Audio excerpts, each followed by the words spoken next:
على فكرة أنا جبتك النهاردة عندي بس علشان خاطر يوسف وراحة باله اكسبشن يعني. وما تنساش إن أنا مخطوبة. الخطوبة دي لازم تنتهي يا عيشة. ما تبصليش كده، أيوة لازم تنتهي النهاردة قبل بكرة. مش علشاني طبعا، علشان يوسف. انت مبسوطة وانت شايفاه متضايق كده؟ فرحانة وانت شايفاه لا طايقك ولا طايقني؟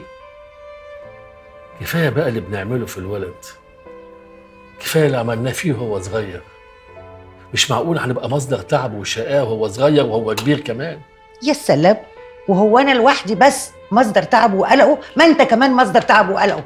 عشان كده جيت لك يا عيشة، جيت لك عشان نوقف التعب والقلق ده اللي معيشينه فيه. يعني أنا سبب المشكلة دي كلها ها؟ يعني ظروفنا، خطوبتك وخطوبتي والمشاكل اللي بينا ما بتنتهيش. طيب أنا مستعدة إن أنا أفسخ الخطوبة بتاعتي بس على شرط.